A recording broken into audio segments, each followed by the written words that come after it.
انجمن تو ایک تعریف کے قابل ہے ہی، لیکن انجمن کے اندر ابھی تعریف کرنے کے لائق کوئی کام نہیں ہے۔ اگر حقیقت میں جائیں گے تو انجمن میں کوئی ایسا کام نہیں ہو رہا ہے جو کہ اس کو تعریف کرے۔ سب سے بڑی کمی اور کوتاہی جو ہمارے معاشرے کے اندر ہے، ہم نے سوچا کہ رات میں مقررین اس پر بحث کریں گے، عوام کو سمجھائیں گے، جو ہمارے برادری اور معاشرے کے اندر عورتوں کی بے پردگی ہو چکی ہے۔ ہماری ماں اور بہنیں بے پردہ گھومتی اور پھرتی ہے، برو بازار میں بنا شوہر کے جاتی ہے، بنا بھائیوں کے گھومتی ہے۔ کوئی لگام نہیں ہے، کوئی ان کو سمجھانے والا نہیں ہے، کوئی بتانے والا نہیں ہے۔ افسوس کی پوری رات میں 3-4 مقرر نے بات کی، مجھے شوق تھا کہ میں رات میں چاہے تو کوئی مقرر اس پر بات کرتے، یا تو میرا نام آتا تو میں بات کرتا۔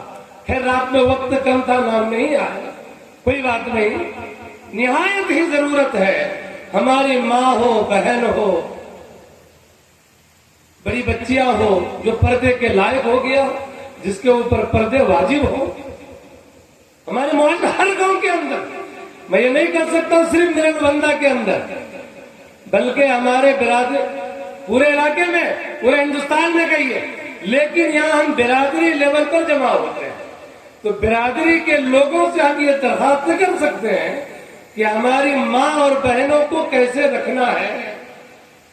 یہ نہیں کہ آپ کے پاس پیسے ہو گئے، آپ مالا مال ہو گئے۔ اچھا ہم ایک غلط ہمارے اندر غلط فہمی یہ بھی ہے کہ جس کو 60-70 ہزار ملنے لگتا ہے وہ اپنے آپ کو امیر بھی سمجھتے ہیں، جبکہ 60-70 ہزار کی کوئی حیثیت نہیں ہے میرے صاحب۔ آپ اگر اچھی طریقے سے خرچ کریں اپنے بیوی بچوں پر تو آپ کے 60-70 ہزار میں سے کچھ بھی بچنے والا نہیں ہے۔ بات یہ ہے کہ ہم لوگ بخیل ہیں، کنجوس قسم کے لوگ ہیں، ہلکے پھلکے خرچ کرتے ہیں اور جمع کر کے تھوڑا سا کہہ دیتے ہیں ہم امیر ہیں۔ اللہ آپ کو امیر بنا، اچھی بات ہے، لیکن میری ماں اور بہنیں بے پردہ ہو جائے یہ گوارا نہیں ہونا چاہیے۔ ہمارے پاس جو پیسے آتے ہیں وہ حلال کا ہے یا حرام کا ہے، یہ ہم کو فرق نہ رہے، ایسی زندگی جینے سے کوئی فائدہ نہیں ہے۔ ہم کو یہ سوچنا ہوگا کہ ہمارے بچے کے منہ میں جو لقمہ جا رہا ہے، ہمارے بیوی کے پیٹ میں جو کھانا جا رہا ہے، وہ حرام کا ہے یا حلال کا ہے۔ سکون نہیں ملتی، سکون نہیں ملتی، کہاں سے ملے گی صاحب؟ رات میں ہم لوگ 11 بجے تک اس جلسے میں بیٹھے تھے، ہمارے علماء کرام بھی بیٹھے تھے، تقریریں بھی ہو رہی تھی، نماز جیسے اہم فرائض کی کسی کو فکر نہیں تھی۔ ٹھیک ہے ہمارے علماء جا کے مسجد میں نماز ادا کیے تھے بلا جماعت۔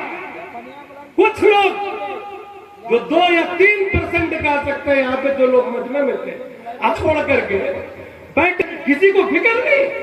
آخر تک میں ہمارے علماء کرام کے زبان سے یہ تو نکلا کہ آپ کھانا کھا لیں، لیکن یہ نہیں نکلا کہ آپ نماز ادا کر لیں۔ افسوس ہے، افسوس ہے میرے محترم۔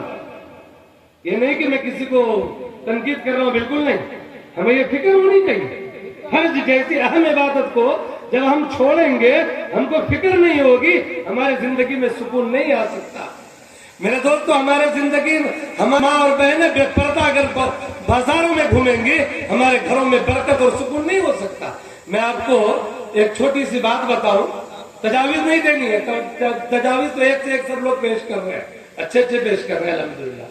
میرے دوستو جب ابراہیم علیہ السلام کو آگ میں پھینکنے کی کوشش کی گئی، آپ لوگ جانتے ہیں، سنے ہیں قصہ، ابراہیم علیہ السلام کو جب آگ میں پھینکا جا رہا تھا تو ایسا تھوڑی تھا کہ آگ کے بغل میں لے جا کر کے اٹھا کے ایسے ڈال دیتے۔